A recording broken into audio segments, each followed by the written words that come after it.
Hey, Ruthann. It does, doesn't it? It does.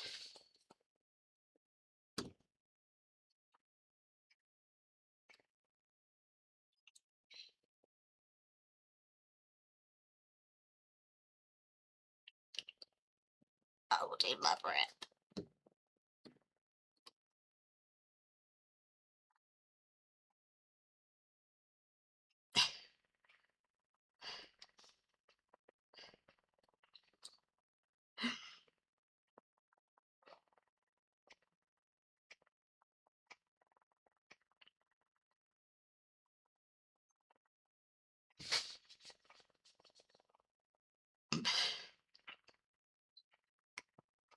I think I got it. I've got the hiccups.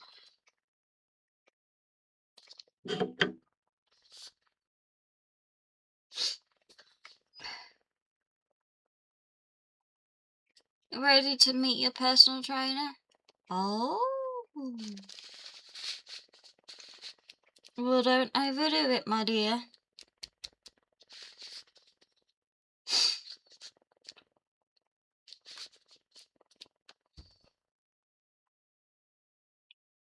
Hold my breath.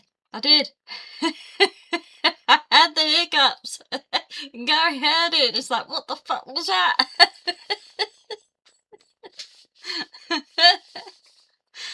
Oh dear. Major hiccup session.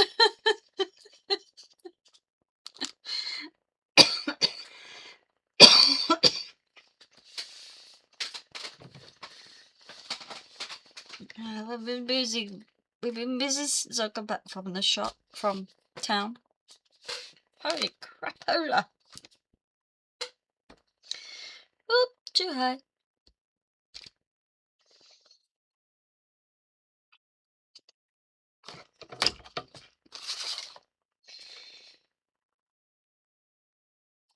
I was mainly working on the living room and Gary was upstairs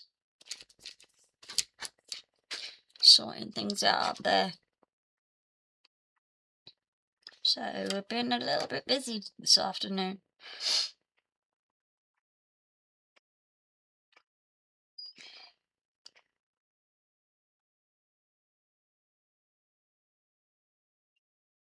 A busy Monday. And he come home from work and he, you know, you just got on with it. I'll do. I need the brown.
Yep, started watching my favourites.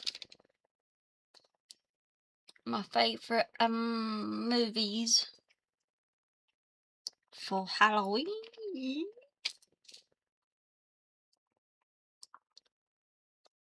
Okay, this week is gonna be topics on, for, and about Halloween.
There's something strange in the neighborhood.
It's been quiet all weekend without the bleeding thing.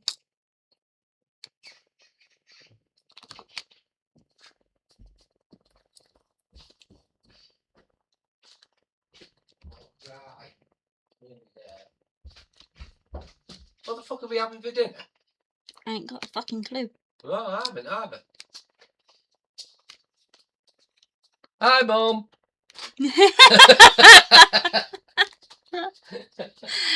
She's only in for a little.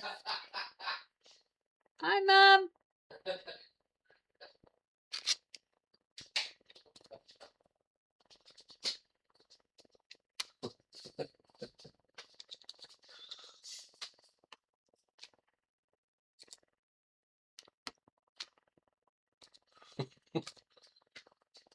Oh, so much more stuff we've got to do yet.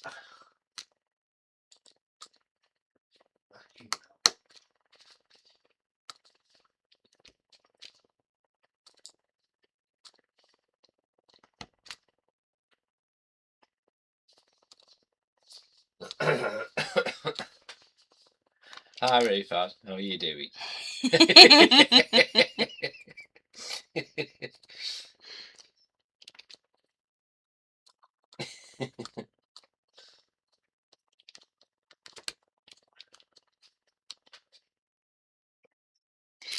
Oh, there's a mouse thing on the side of the kitchen. Yeah. Don't know if you want it or not. I don't use them. I don't use them pro gaming mouses now. Don't use no cheap shit no more. Well, apart from the other Dell ones. I like them.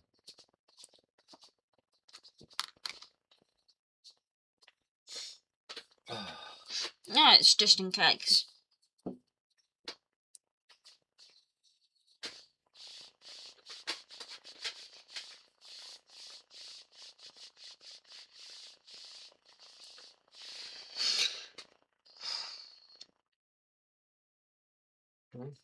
I'm waiting for that to cure a little bit more. And then I can put that last coat of plaster on. Get that done. Oh God.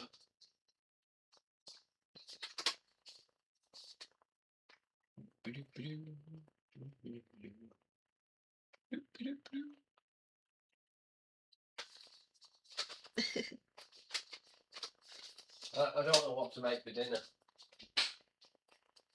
I took gyros out for tomorrow. Mhm. I was going to do that pasta with that. Trying to think now. It's up to you. I don't mind. Oh! Got stuff for husband's chicken now, hasn't it?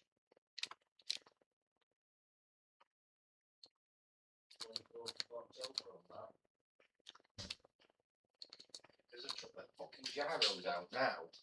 That screwed me up. Did you get macaroni cheese? Yep. Mac and cheese. Yeah, got mac and cheese at last. That's what I was going to do. Mac and cheese and a cheese pizza. That's what I was going to do. I'll do it then. I might not want to.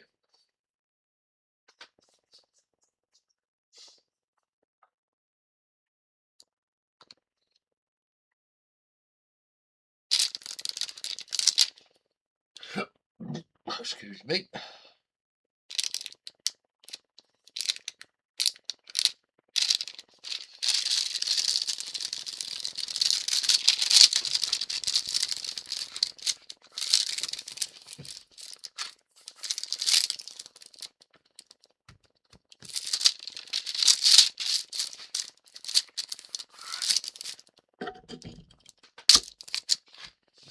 I'll do it.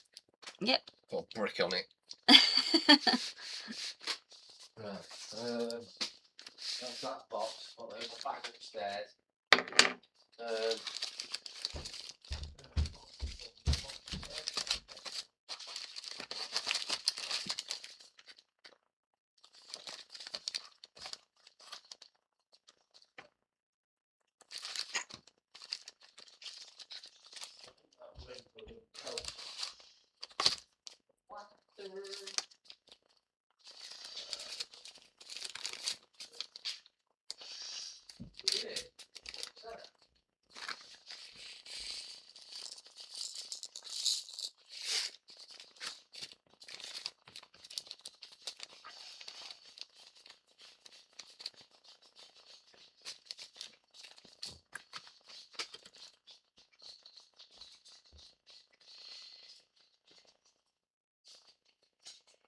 Ready for plastering.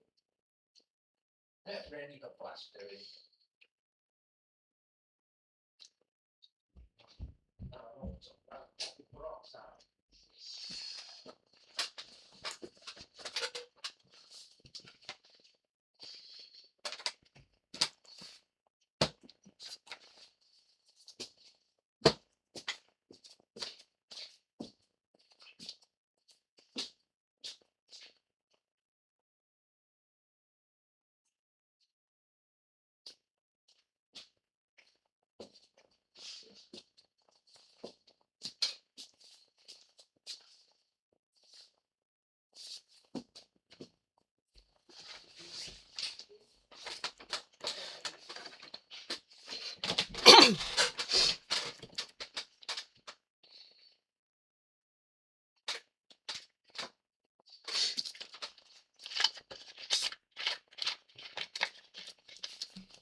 I couldn't get all my batteries for my hearing aids. I normally get 4 packets for the whole month.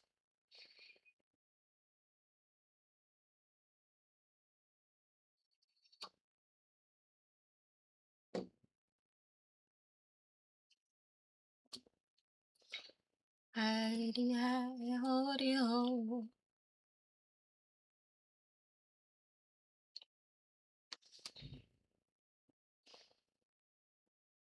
There's so much thing about you. Hello.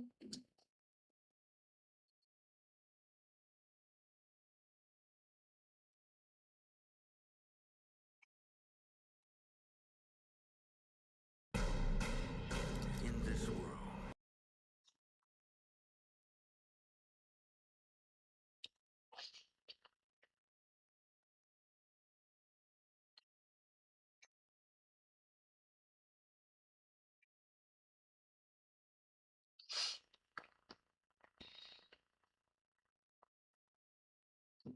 Three, three, three, four.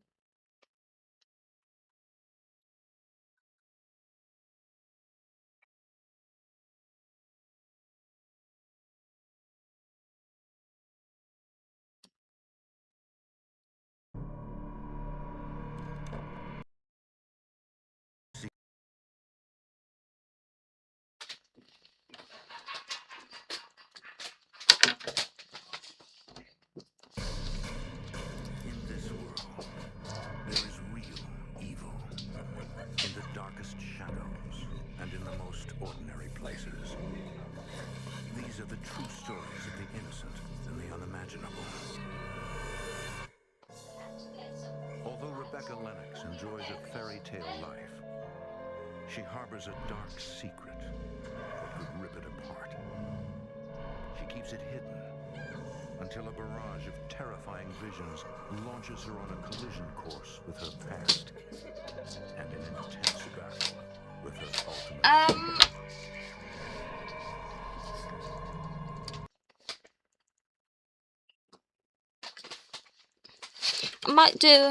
Might do a puzzle this time because I had a break and I've got an animal one that I want to do, so I might do that actually.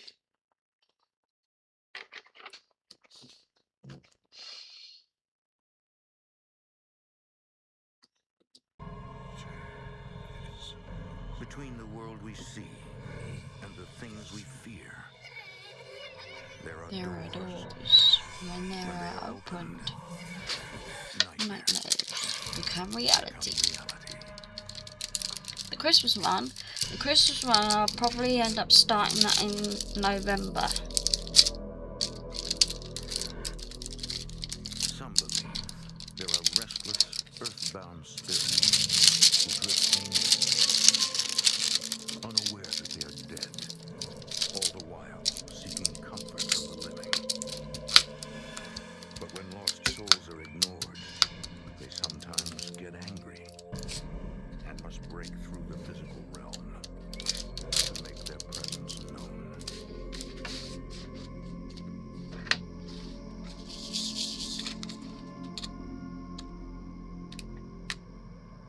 Some of the participants of this program appear in shadow to protect their privacy.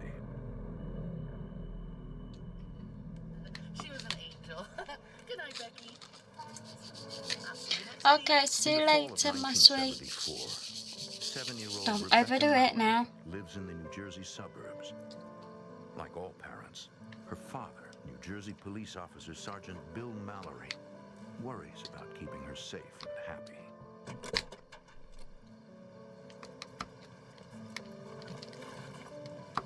Mr. Mallory! Can't forget this little guy. Hi, Papa. How was your day? We played checkers and I won. Oh, good for you. As an only child, Rebecca is close with her family, including her Pop-Pop. My great-grandfather, who I knew as Pop-Pop, was very friendly, and I really liked having him around.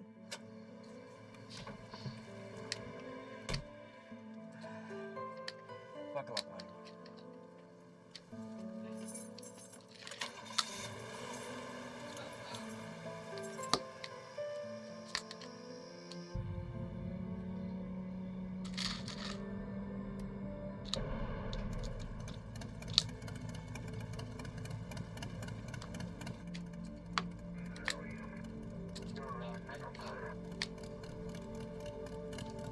Rebecca, tell your father to wait.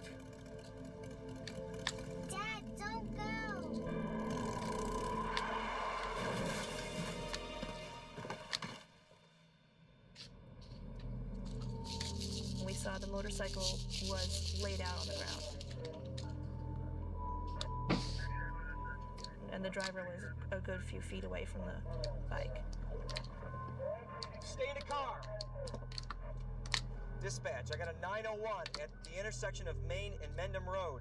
Request assistance immediately. How did you know, Becky? Pop told me.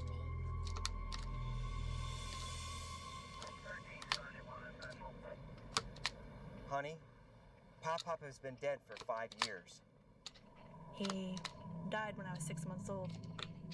My Pop being in the back seat was actually normal. The accident happening in front of me was what upset me. Okay? It was a scary experience for a 5-year-old to see a motorcycle accident happen just, 10 feet away.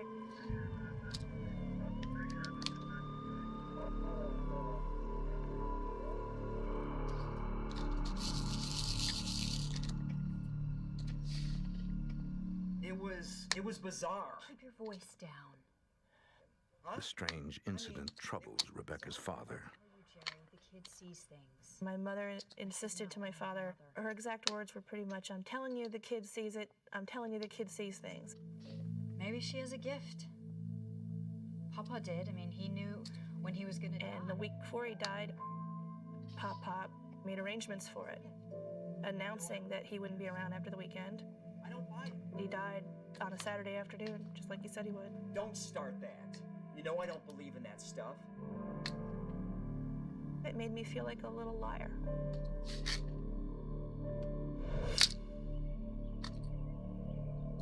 Rebecca is torn. She loves her father, but Pop is her best friend. I think that's a splendid idea. Papa would come to me often during the day, and he would sit and we would play, and I never wanted him to leave. We should go in the bedroom. This is a rocking chair. It can go in the living room, the bedroom, or the attic. Rebecca's dad begins to worry about his daughter's well-being.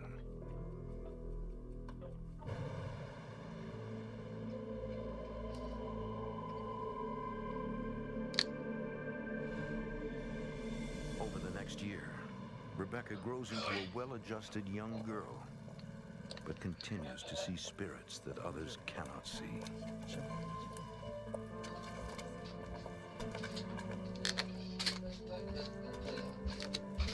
Hello. I'm Carlo. What's your name? Becky? I'm 7, but I'll be 8 soon. Rebecca, stop it. There's nobody there. The steps are empty. But Daddy, there was a man sitting on the steps. It's hard to explain to somebody else that you Yeah, can so see what? a reality that they can't. Slowly. There was a man with a blue jacket. Oh. and a- Rebecca's father cannot come to terms with his daughter's odd behavior. She is too old for imaginary friends. Pop, Wow. all these friends are in What a your head. mess. But Daddy, I see them. I mean, your eyes are looking pretty good, aren't they? Just block it out. Yeah, I like that. It was upsetting for a child to have your father yell at you for something that you can't help. Light turns green. There's no switch that I can turn off and on. And that was probably the day that I started realizing that I had to hide it. I promise, Daddy. I promise I'll stop.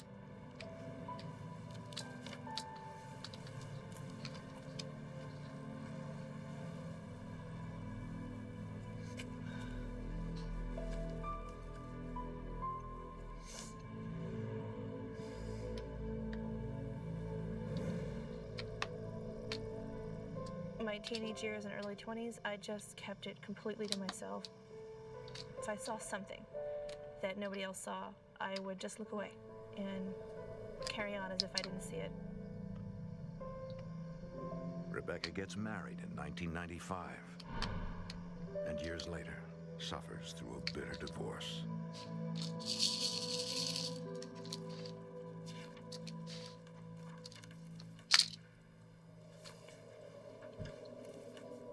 Go away, I'm working.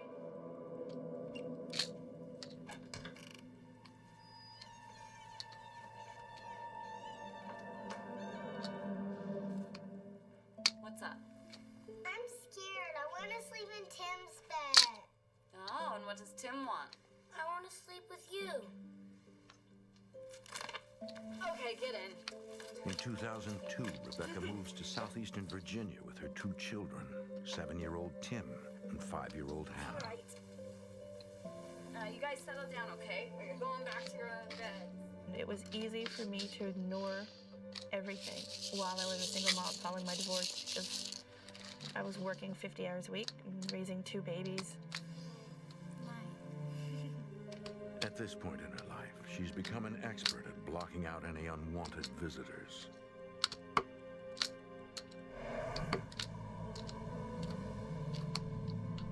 Between a demanding work schedule and raising 2 children, Rebecca makes time for fundraising at a local children's hospital. Thank you for coming. Your name? Daniel Lennox.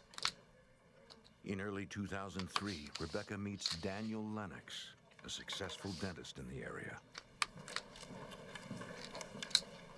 I can never get these things hooked.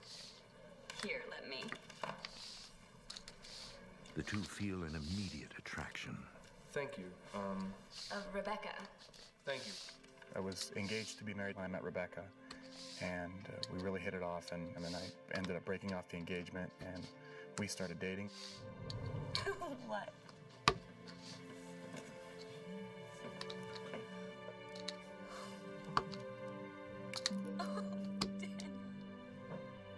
I love you, Becky. I love Hannah and Tim. Will you be my family? Yes. Yes. Oh, Dan. It's beautiful. Oh, I love you so much. They marry right away, eager to start their lives together.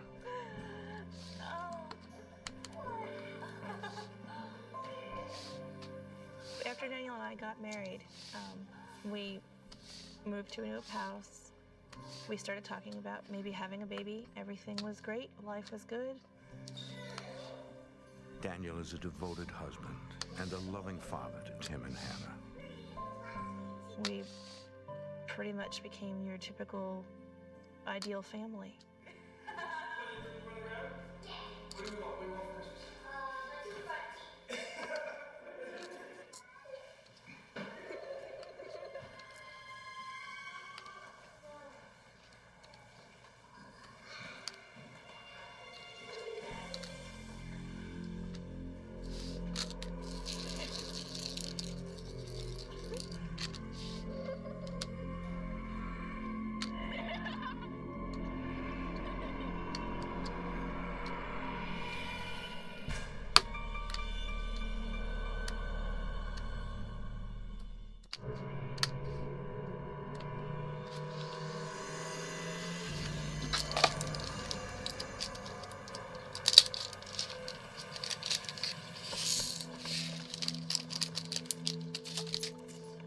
Weeks later,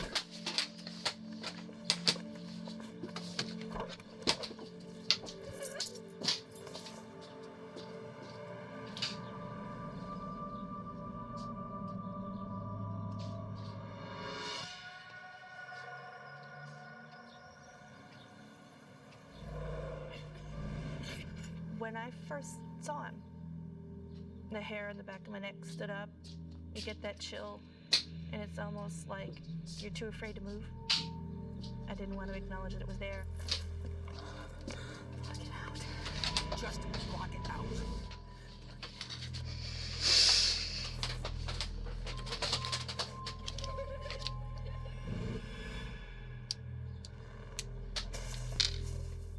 I couldn't choose not to see him.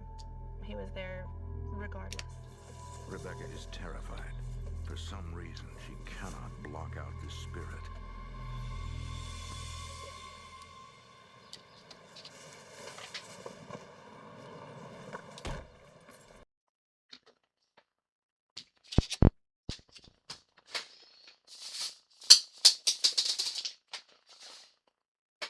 Great. That was like Rebecca worries that the recent sighting will open up a chapter in her life that she closed long ago. His presence was almost like a threat to the peaceful, happy little life that I had established.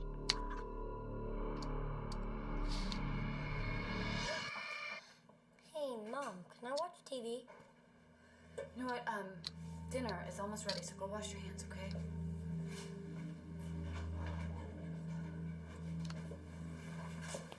Hi, honey. Hey, go wash your hands, okay? Dinner's almost ready. I must have seen about 24 patients today. How was your day? As always, she keeps her secret to herself. Honey, I'm sorry. What? is everything all right, Rebecca? Yeah, you know, I'm really tired, that's all. Nothing. No big deal. I didn't tell Daniel. I was afraid that would open a whole can of worms I didn't want him to know about.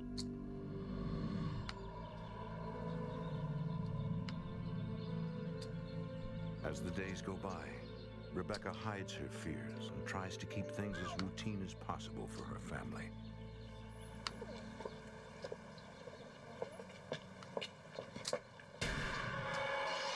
Hannah! Yes, Mama? Come on, baby, let's go have snacks inside today. Come on, sweetie.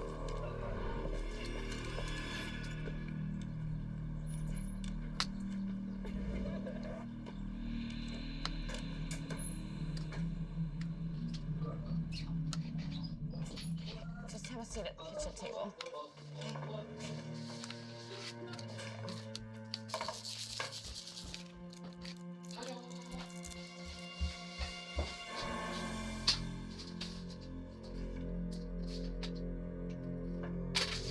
What are you doing?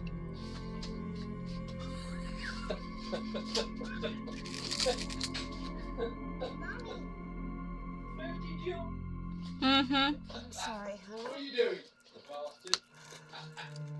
The day I saw the little boy's spirit in the hallway, I decided to accept it, but not share it with anybody else.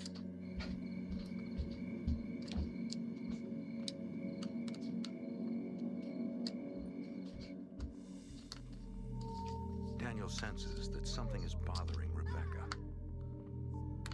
I knew that if I pushed too hard, that she might just close up and not tell me anything. So I figured, you know, she'll tell me in her own time.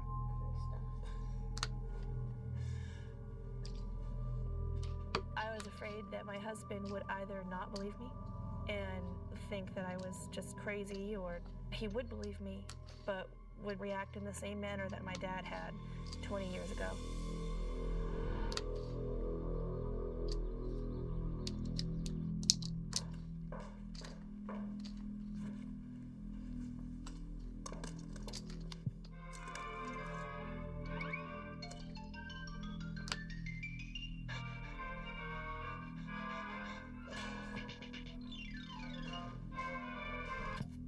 Over the next few weeks, the young boy appears almost daily.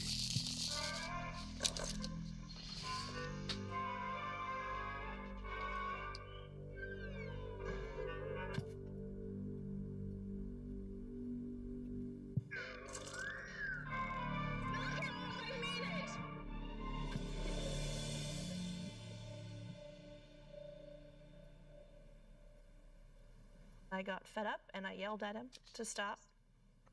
And then I felt terribly guilty for yelling at a child.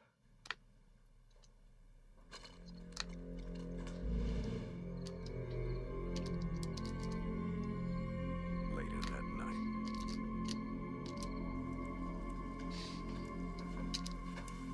You going to bed? Yeah, I have an early morning tomorrow. Don't stay up too late, okay? I'm right behind you. Promise. Love you. Love you too.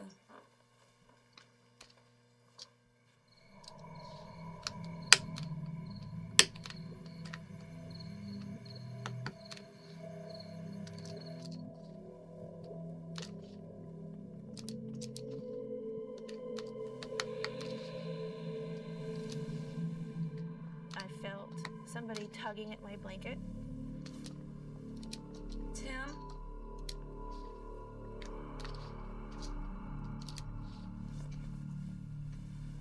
I sat up, thinking it had to be my son, but there was nobody in the room.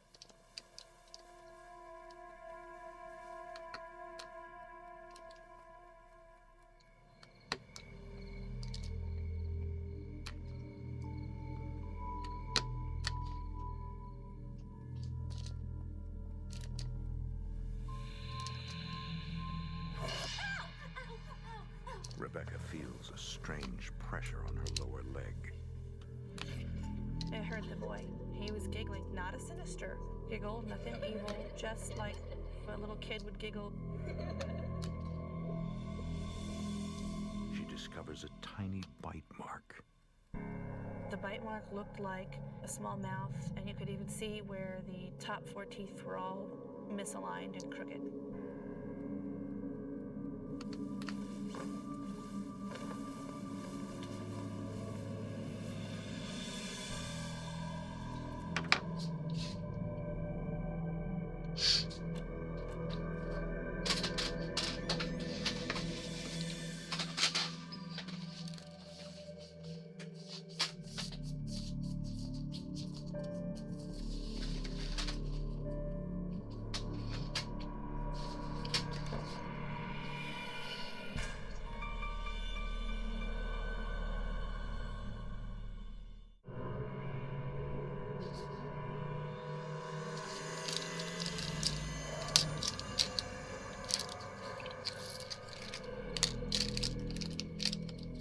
For the first time in her life, Rebecca is faced with an unimaginable revelation. Being actually physically bitten took it to a whole new level. My entire life, no matter what I saw or what I heard, no being had ever actually touched me. To know that they can touch you was terrifying.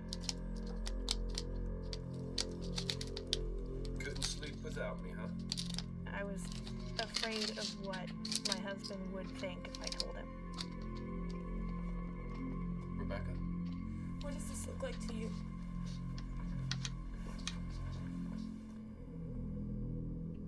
And he was in total shock. Well, it didn't break the skin. From the looks of the bite, there was nothing that could have done it to her except for a very small human mouth. Did one of the kids bite you? No, they're both asleep. I think it was something else. Honey, this is a child's bite.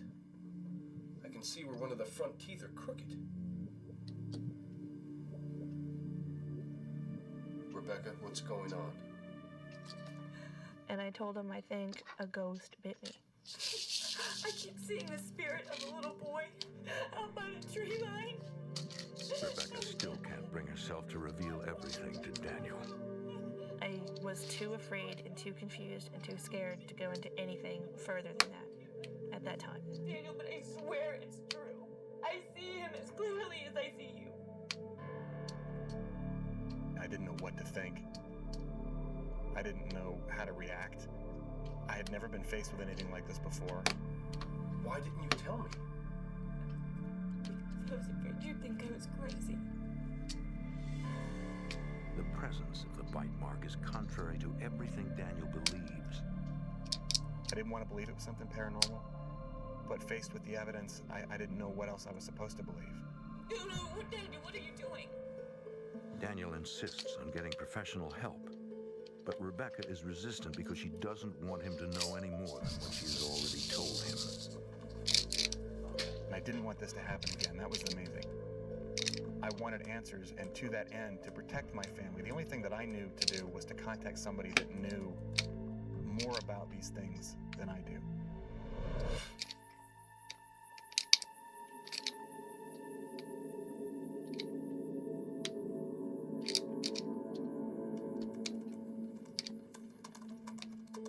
Daniel searches the internet for hours, studying hauntings and looking for paranormal investigators in southeastern Virginia.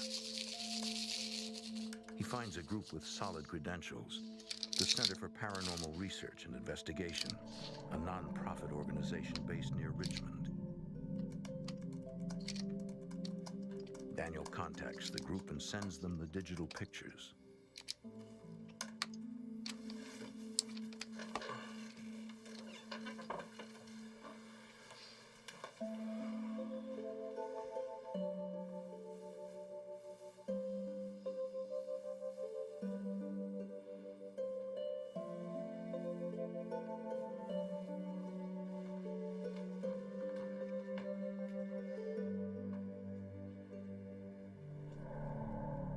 According to Daniel's research, some hauntings can be simply ordering the spirits out of the house. He is willing to try anything. I don't know who you are or what you want, but I want you out. Leave my family alone.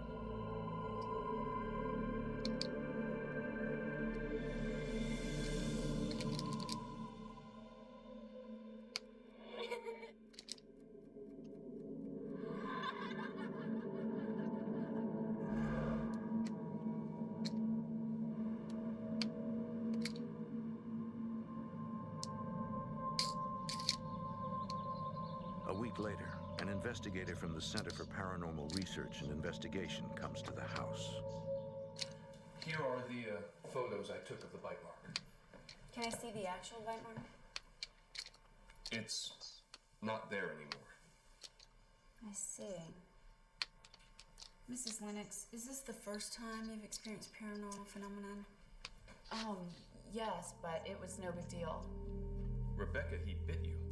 Daniel is surprised when Rebecca downplays the incident. He wasn't trying to hurt me. I didn't want anybody else in it. The sooner I could forget about it, the better. Entities like this are usually harmless. They'll go away. The investigator tells them that the spirit will likely go away on its own. Yeah, I'm sure that it will, but we appreciate you coming out. I took her word that we were probably going to be okay. If you have any I started to questions or feel a little bit more at ease. we will. Okay. Thanks again. Rebecca is relieved when the investigator leaves. As far as I was concerned, that was the ideal outcome. Just go away. My husband kind of let it go. It seemed to be like a small storm that I had ridden out, and I thought it was over. The house is quiet for 2 weeks. Nothing else happened. We were fine. We started to get back into our routine again, and it was almost kind of forgotten.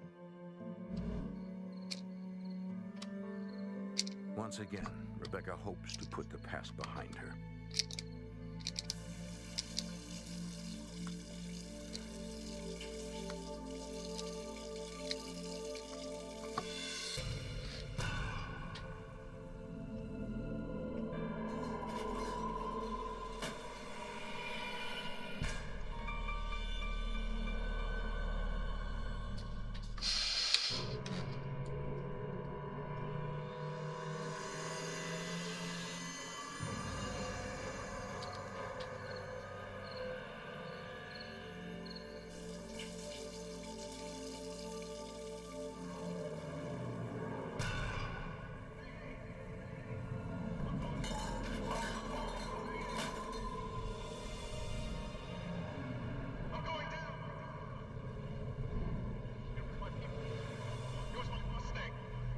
I started hearing the male voice, and it was almost as if he were in the kitchen.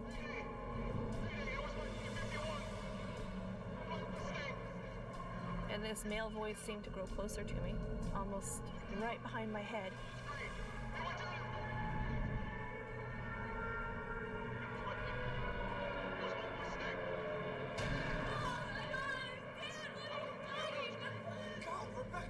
She's visibly very shaken.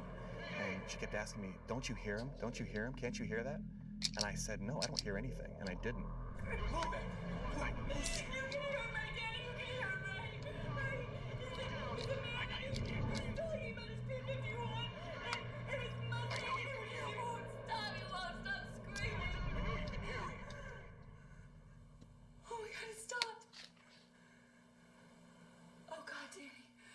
Think I'm crazy. Oh my God, I'm so sorry. I'm so sorry. I could tell by the look on her face that she wished that I hadn't witnessed it. Maybe she thought I was going to leave her, and that never really crossed my mind. Are you sure he said P-51 and Mustang? Yeah, why? I said a P-51 is a military aircraft. It's an aircraft from World War II, and they also flew in Korea. I said, "What's this all about?" Daniel is confused. Rebecca knows nothing about World War II planes. Mommy! Mom, what's wrong? Nothing, honey. Mommy and Daddy were just talking about something a little too loud. Okay, but hey, who wants some ice cream? Relax, I'll get the ice cream. Yay! I want sprinkles! Okay.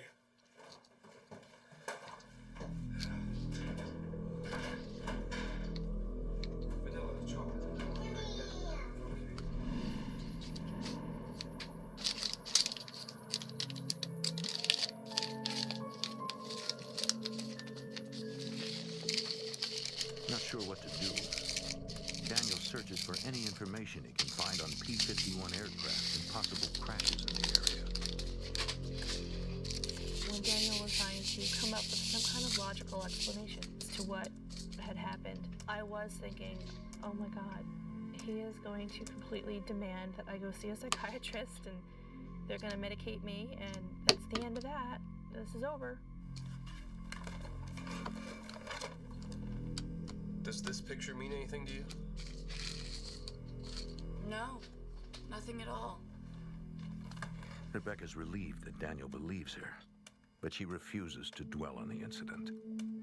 She just wanted to kind of close the lid on it and not talk about it and not deal with it.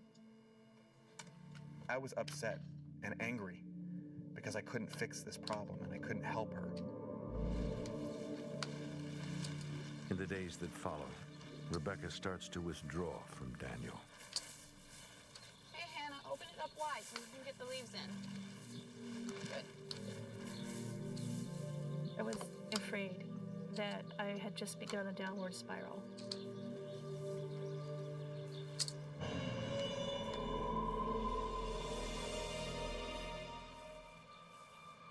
I could tell that she had obviously seen something.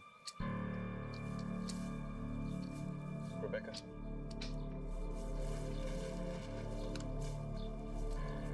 Did you see something? No. Are you sure? Daniel, I didn't see anything. I'm fine. I think we should call the investigators again. No. No. No. Look, we did it. Good job, guys. Come on, let's bag it up.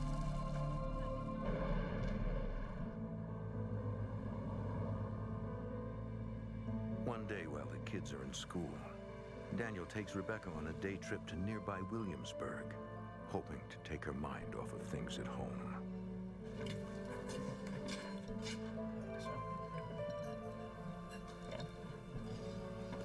So have you guys decided, or do you need a few more minutes? Honey? Oh, I'll just have what you're having. Rebecca is despondent and begins to wonder about her own sanity. There are times, many times, where I have to sit back and ask myself if I belong in a padded cell on Thorazine, or if it's all really real. Once you start doubting your own sanity, everybody around you will. Both have the special needs. Rebecca, I don't know what to say, except that I'm here for you. I'm fine, Daniel. Okay, I'm fine.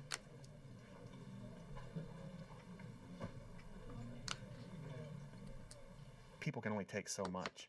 And if these unexplained things were happening to her constantly, it was going to take a toll on her. Later, on the way home,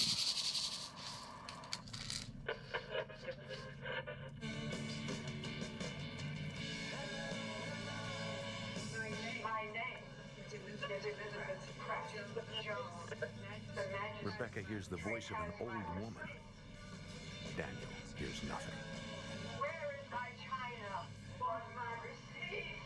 Where are my receipts? You can't do this to me! Rebecca? Are you hearing something? Here in the car? Just write it down, okay? Elizabeth Pratt Jones. Oh, write this down too. She said her property was taken from her and it was unfair and she was not to tolerate it. That the magistrate didn't listen, sold her slaves at auction, and she didn't see a penny of it. I was completely and utterly stunned. And I thought to myself, she hasn't told me everything. And it was at that point that I realized that she was really the focal point of all this.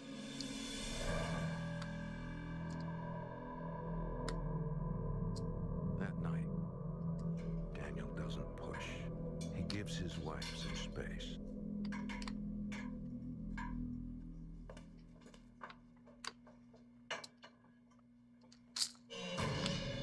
My name is Elizabeth Pratt Jones. Rebecca is stunned. The woman she heard in the car is now in her home.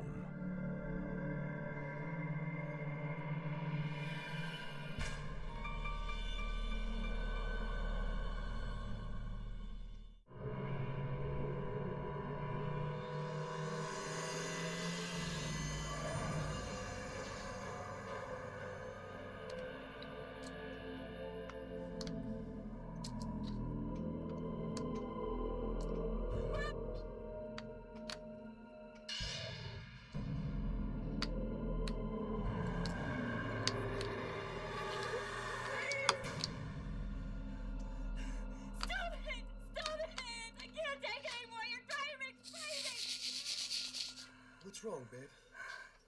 They won't stop, Daniel. Even when I'm asleep, they won't stop. Beck, listen to me. Either we move out of this house or we call the investigators.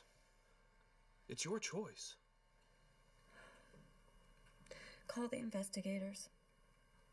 Tomorrow. It was a huge turning point for me.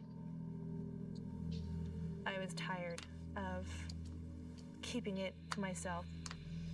So why not just go the distance and finally get it out there?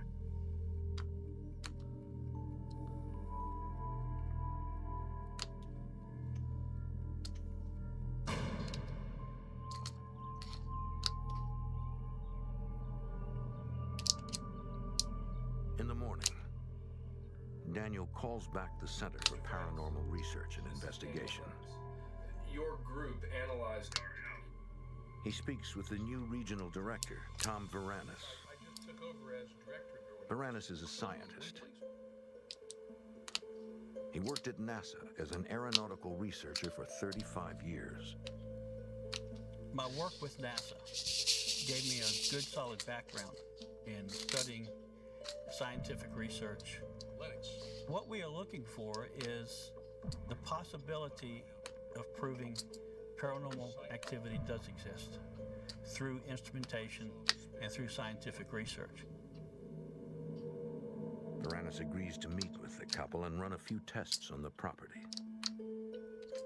Is Thursday convenient? The sooner the better. I'll be there around 7. Thanks.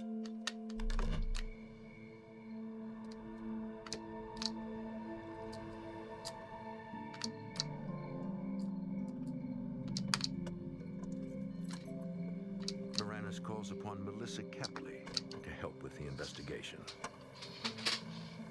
My degree is in psychology. I am brought in to observe during the interview process to see if I see any red flags that may indicate some type of mental instability. Tell me about the little boy, Rebecca. I don't like thinking about him. It makes me feel sad.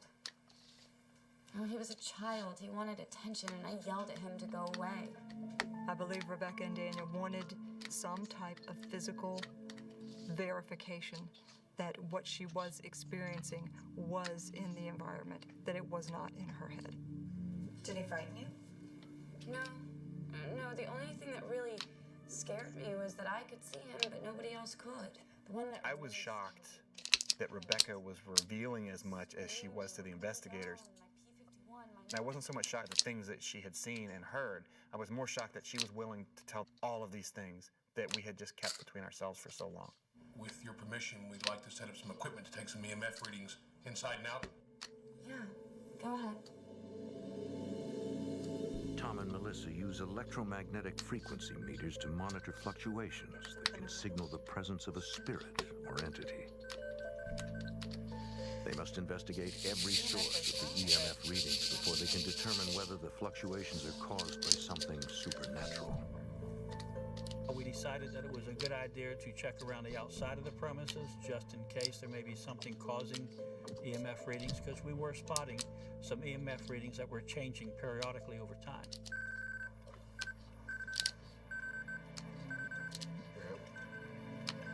They quickly realize that the fluctuations are due to an air conditioning unit. Power cable's buried. Supplies the whole house.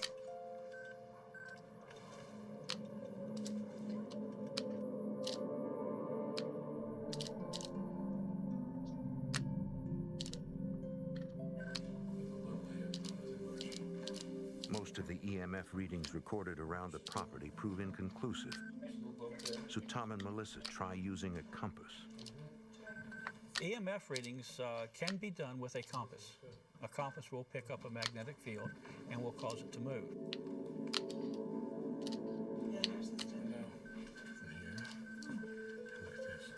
When we put the compass and an EMF meter near Rebecca, we saw the compass spin. An EMF meter lit up. That is something we associate with an entity and not with a human being, especially with these particular meters. And that was a big surprise to us.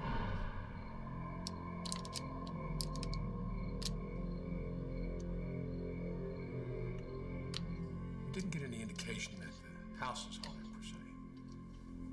However, we did get some high EMF readings in the hallway, especially near Rebecca. Rebecca, have you told us everything? The house isn't haunted. I am.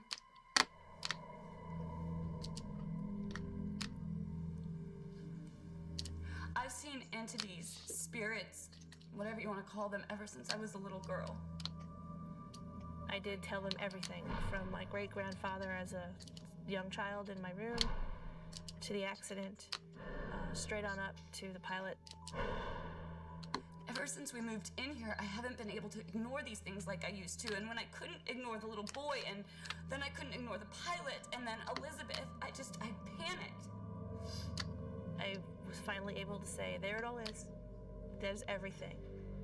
And now I don't have to hide anymore. It was a huge relief. Do you think I'm crazy? We were convinced that we weren't dealing with someone who was mentally unstable and that we weren't dealing with a hoaxer. We were dealing with someone who legitimately had experienced something. Why haven't you told me any of this before? I'm sorry, Danny. I was just so afraid you think I was crazy.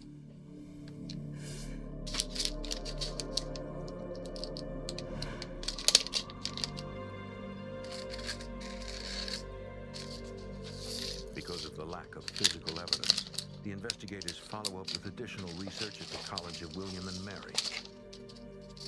We had to take the information that they had shared with us and then investigate that on the historical side. Did these people actually exist that she claims she has talked to?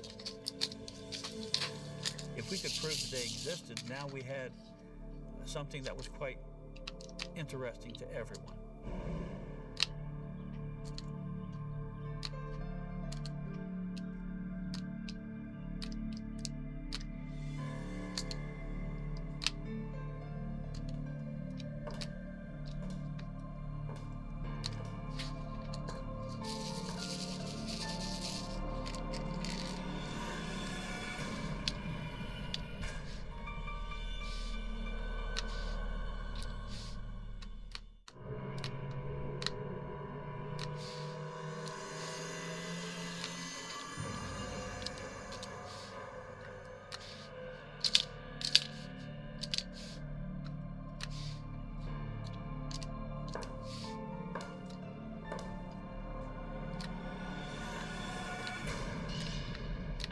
Worst feeling I've ever experienced in my life. It was fear and sadness all at the same time. I felt it before I saw anything. This palpable danger.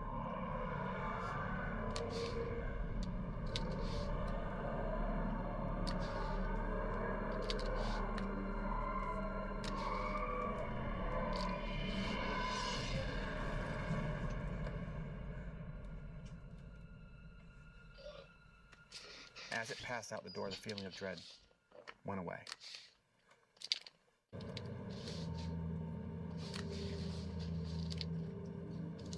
Daniel fears that the shadow is an ominous manifestation of the pilot, and his presence is an omen that something terrible is about to happen. The Lennox family soon moves to a new home on the other side of town. For the next couple of weeks, things are peaceful. Rebecca and Daniel put the past behind them. Hello? Oh, hi, Tom. Yeah, sure. Tonight will be fine. Okay, great. Thanks. Bye. They found something. What? The thing I wanted the most from the paranormal investigators was validation. I didn't necessarily want to get rid of the entities because I don't believe that they can be gotten rid of. In the same way that she didn't ask them to come around, I don't think she can ask them to leave either.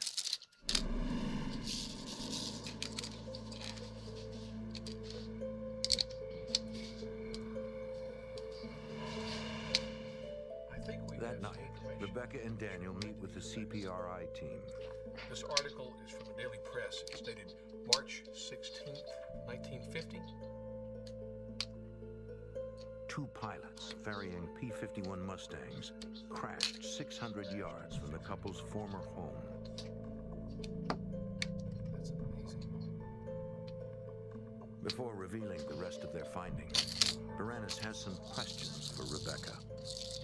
We wanted to make sure that we weren't being fooled. I think Rebecca was being very honest, but we have to make sure that the information she's giving us, there's some accuracy there. So we comprised a little test for her. Rebecca, look at these names, these photographs. He gives her a list of names without telling her which one is the pilot. This is him, Harold Schultz. Only his friends called him Hank. And the other pilot was William Wellerman. Rebecca easily picks out the names of the two pilots mentioned in the newspaper article. It was a moment of just shocking revelation that, my gosh, she just had a list of 20 names. She picked two out, and she even gave more information than what they had given her. Then Tom asks her to identify the pilot, Harold Schultz, from the lineup of photos. Harold Schultz's photo isn't here. You're right. It was pretty exciting to actually see it firsthand and witness it. Was this a laboratory environment, with sensors tied to somebody's brain? No, it was not. But we felt it was a good enough test for what we were trying to do at the time. Without a name, the little boy is untraceable. What about Elizabeth? According to records at William and Mary, Elizabeth Pratt Jones lived on Henry Street during the 1700s. Her husband was a failed businessman, and the state confiscated the family's property to cover their debts. It seems that Rebecca's supernatural gift attracted Elizabeth in Williamsburg, over 30 miles from Rebecca's home. I'm not crazy. I'm not crazy. It's a huge release, but it's still really hard to overcome that fear of coming out of the closet, so to speak, with this.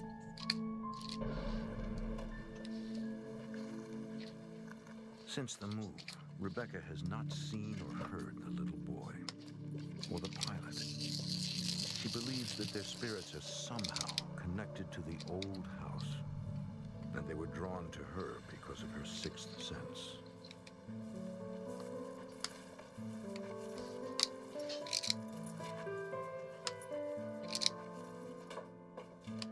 Over time, Rebecca learns to accept her gift. Right now, I feel like I've got a pretty good handle on it. But I also know enough to know that I can't predict what tomorrow might bring as far as this sighting and hearing the entities goes. I could see one tomorrow. I could see one as I'm walking out to my car to take the kids to school. You never know.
Nearly there.